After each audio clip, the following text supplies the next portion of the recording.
Howdy all, I'm Adam the Renaissance Nerd. One of my favorite things to do on this channel is chronicle the disaster, the failure that is Disney Star Wars, because Disney Star Wars is not real Star Wars. It is made up by hacks like Dave Filoni and Leslie Headland, former assistant to Harvey Weinstein. Leslie Headland, who helmed the Acolyte, who just about a month ago ended its run. And guess what? I told you it was going to be a failure, and the numbers now completely back it up, that it was a ratings disaster for Disney Star Wars. Those first 4 episodes, they barely made it onto the top 10 on Nielsen's original streaming. And guess what? Well, you don't have to guess. I've showed you. Episode 5 fell off. Episode 6 remained off. Episode 7, nowhere to be seen. And here we are. Episode 8's ratings are finally out, and guess what? Well, hey, look, it made it on at number 10. Now, I am on the record in the past saying the finale was likely to get on because finales do generate a little more activity than rest of the episodes outside of a premiere. But this is still a failure. Barely getting on. That means nobody really tuned in. That means it's a drop-off, a massive drop-off from the premiere. They wanted to claim, the most viewed this on Disney Plus, the most viewed this on there in this moment in time. You know, they had all kinds of flowery rhetoric to pretend that it wasn't a complete disaster out of the gate. But here we are, the Acolyte, failure. And do not believe what the stands, the drooling, window-licking, shit-eating stands, the clapping seals who just want dead fish thrown in their face, those morons who exist purely on social media. There is no such thing as a Disney Star Wars fan in the wild. They congregate in certain places to make it look like they exist, but in fact, they are a minority. They spend their time trying to tell you that, it's a success. Don't believe the haters. Don't do this. Don't do that. Well, it culminated in a couple of weeks ago with them telling them it's the top-rated streaming show on Rotten Tomatoes. Don't believe the backlash. That's a week. They posted that a week after this abysmal rating.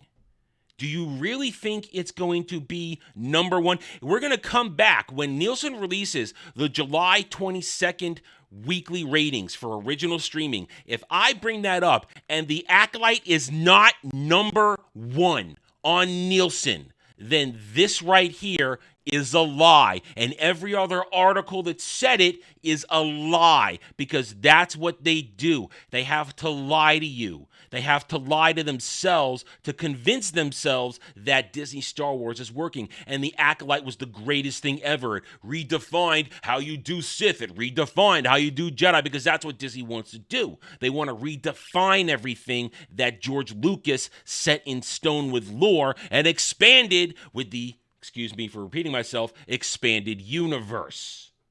Disney Star Wars doesn't know what it's doing, and the Acolyte was a failure. If the Acolyte was so successful, then how come at D23 they didn't announce a season 2? Because I just plugged this in before we started the recording here.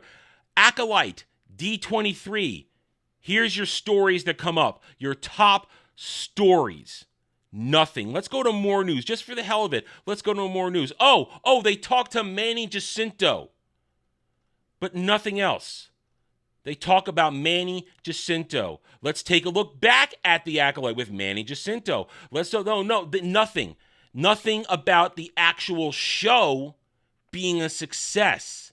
Nothing about a season 2, despite the fact that all the stands want to repeatedly, over and over again, say, renew the Acolyte, renew the Acolyte. They think by constantly repeating that, that's going to change reality. Now, they may get their season 2.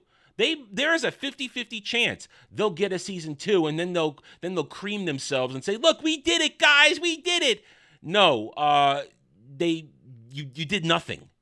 You did nothing, because Disney will either do it to pretend to fool investors, or they don't want to piss off Leslie Headland, who has a lot of not-so-secret agenda clout right now. That's the truth of it. This show was not a success. The ratings prove it. Nobody watched it. Samba doesn't even chart it half the time either. The Acolyte, Disney Star Wars, nothing's working. We are about a week away or week or so away from Star Wars Outlaws, a video game nobody cares about. A video game they had to fly people out to LA in order to fake promote it and get positive reviews. And then they released said reviews, said clips, and the internet proceeded to destroy it. That game is a disaster. The Acolyte is a disaster. There is no excitement for The Mandalorian and Grogu. There is no excitement for the Rey movie. There's nothing going on. People going, Andor Season 2, we love it. Well, then why didn't anybody watch Season 1? Because Andor is not a real character. All Disney Star Wars is not real. It is fan fiction.